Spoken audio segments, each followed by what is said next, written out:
Exactly, that everything will be fine. Mr. Mustafa Dzhemilev, you're welcome.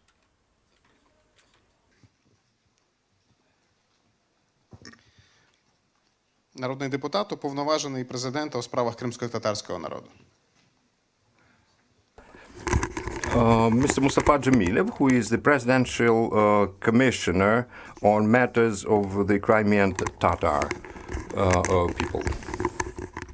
My first question to you is whether you remember that period of time when the first,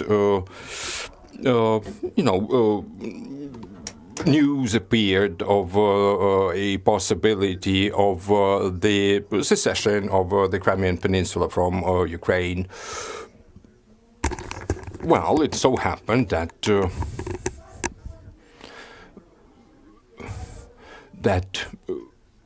using their military superiority, well,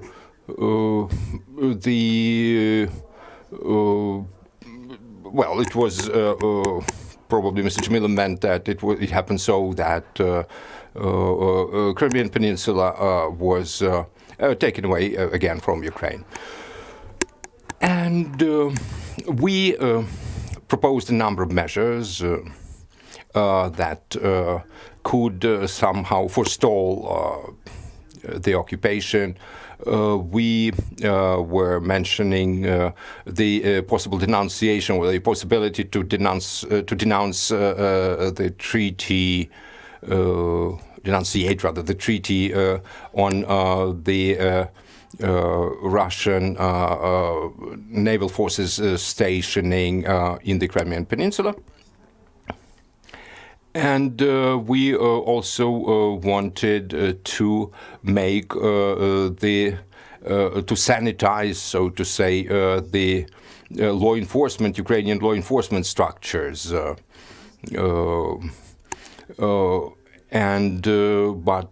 because Mr. Yanukovych became president, it never happened, and we wrote. We even saw a letter from the security service of Ukraine's officials in the Crimea, who wrote about the Crimean Mejlis, the self-ruling body, and sort of a local council, or regional council, that they were provocateurs, and they were breaking or rather inciting conflict with the Russian Federation by harassing the local Russians in the Crimea. And what happened after that, what we call revolution of dignity, I was for 3 days in Crimea during these events on Friday, Saturday and Sunday, but on Monday I came to Kiev, and then you know all the other events, how it all happened. We are marking the 5th anniversary of the events of 2014, and it's the law or the resolution of the Verkhovna Rada that makes us commemorating it. We also have a video of you 5 years ago. The leaders of the Mejlis were warning about the initiation of criminal proceedings among them. And for example, there was an instance of 30,000, I think, Crimean Tatars breaking through the borderline between Ukraine and Russia in the Crimean Peninsula in order to meet their leader, the leader of the Crimean Mejlis, and there was a number of cases of picketing of the roads, and these instances were also included into the indictment. and then the Prosecutor General's office officials and representatives started visiting some Crimean Tatar activists, checking on their documents. Some of them were accused, or a number of them was accused of violating the border line. About 800 automobiles were used for that breakthrough of the border line, and all of these vehicles, their number plates were written down, and all of their owners were accused of, fomenting these riots and participating in them. Prosecutor General of the Crimean, of the then autonomous Republic of the Crimea, Ms. Polonska, she said that if similar violations continue, then the activity, the functioning of the Majlis of the Crimean Tatars would be banned. And it's the central Majlis that is in Simferopol, which is the regional center, where we had the Ukrainian flag hoisting aside the Crimean Tatar flag. And there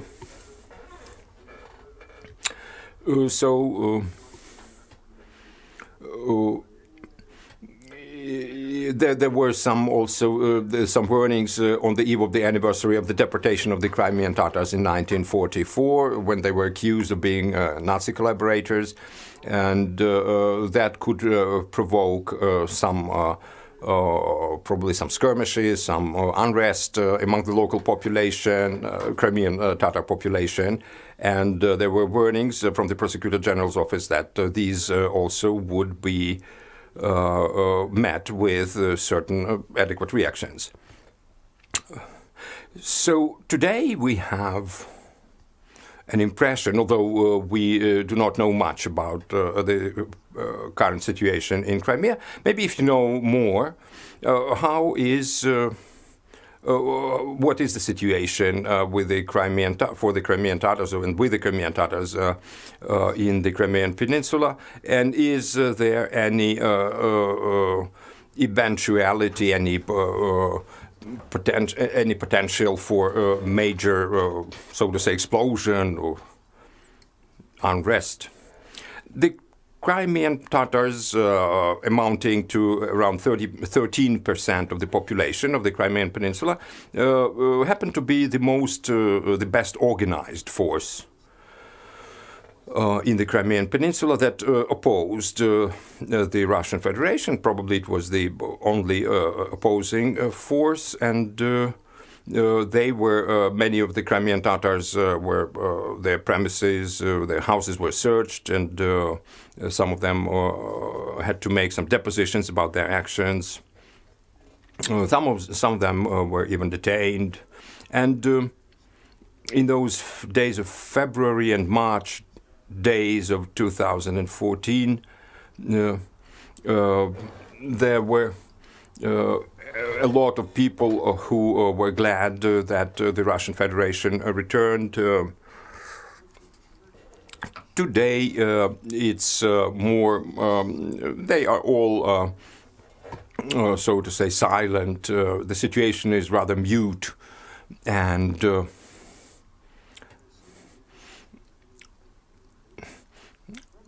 if people are asked about to compare the situation under the Ukrainian authorities and the Russian authorities, you could rarely hear anything except for thanks to Mr. Putin, the Crimea has returned into Russia. The opposing or some opposite views could rarely be heard because, in my view, says Mr. Dzhemilev, the people are afraid to say so.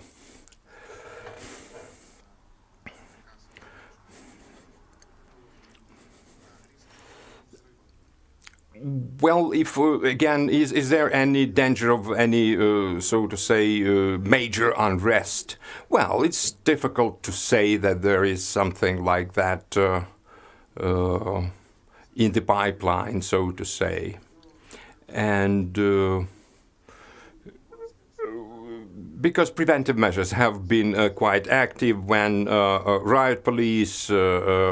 Detained and searched some of the houses of the Crimean Tatar activists, and their houses were searched, and some of them were detained.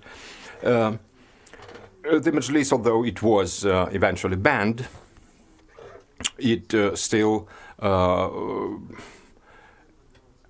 tries to ask our compatriots, the Crimean Tatars, not to get carried away by any radical ideas, and not to give in to any provocations. Well, you have studied a lot how the Kremlin operates, so to say. How can we win, or how can they be won over, so to say, in your view?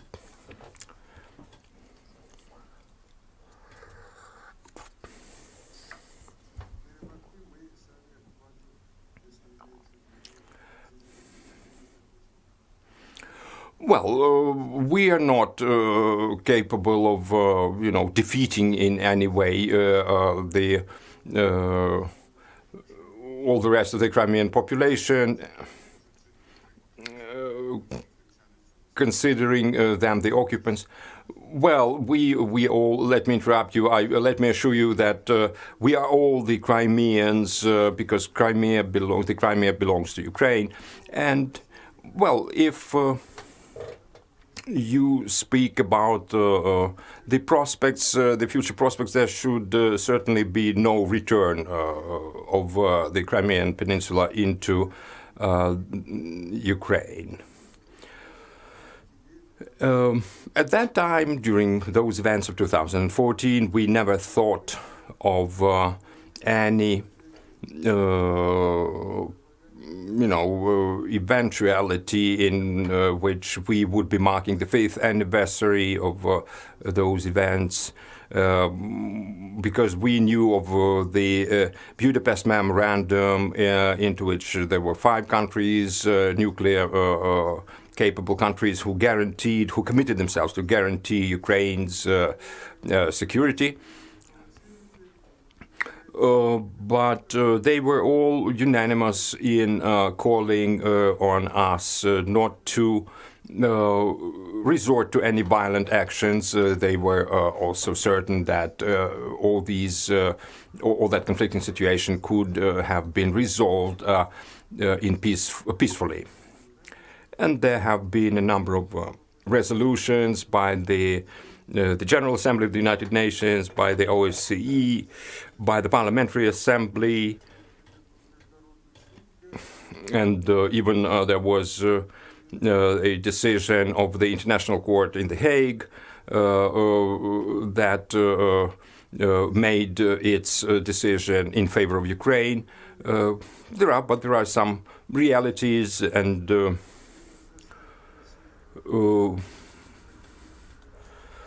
in my view, there are some methods that could be used to make Russia leave the Crimean Peninsula. But in that meeting of the General Assembly of the United Nations General Assembly on the 29th of March of 2014, the resolution was adopted by about 100 countries, but that was out of a total of 193, so almost 200 countries. And we were amazed at how many countries supported Russia, not Ukraine, in that instance. But the majority of the countries also simply abstained when there was a vote. They stayed neutral in this controversy. We are well aware of what is the Russian economy supported by. We know that it's about 60% of their GDP are the revenues from oil sales, so there could be some kind of embargo or something. But it's not done because those who might use it could lose dozens of billions of dollars. In my view, this is short-sighted policy. We understand Germany's situation, that they cannot do without Russian gas, but they should also understand that they somehow strengthen Russia.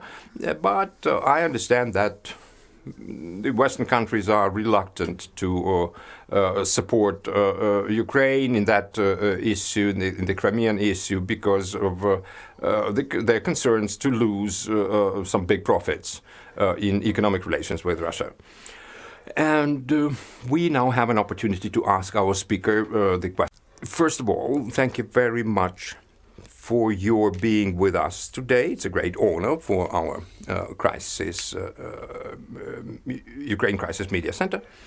I wanted to ask you a question. I have a number of Crimean Tatar friends who fled Crimea some time ago.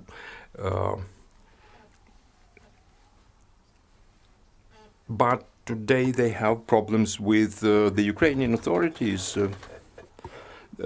My question is, what is the level of comfort vis-a-vis Ukrainian authorities for you? Do you feel comfortable here in Ukraine? Well, thank you for your question. Indeed, after the occupation of the Crimea, although we called on all of our compatriots not to leave the Crimean Peninsula under any circumstances, because we feel we have felt some pressure against the Crimean Tatars. We think that, according to some estimates, thousands of people came into the Crimean Peninsula after the events of 2014. So our estimate was 200,000 people. Some other assessments were probably up to 800,000 people. Anyway, that's the big increase, probably the largest since the retaking of the Crimean Peninsula from the Ottoman Empire in 1783. And I must say that 25 to 30,000 people relocated to the mainland part of Ukraine since those events. Some people even went to the western regions of Ukraine, Lvov and other areas of in the west of Ukraine. Some near the Black Sea, in the regions adjacent to the Black Sea, like Kherson and so on. Many people have relocated to Kiev. And many of them have decided that they would start their new lives in the mainland Ukraine.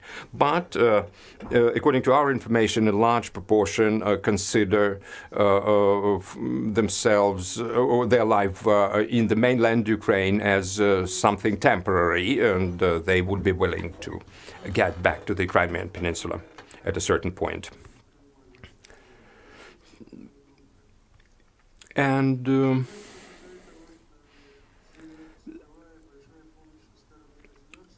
if I say that, for example, these internally displaced persons receive some large assistance, some substantial assistance on the part of the Ukrainian state, I have difficulties in, say, putting it this way.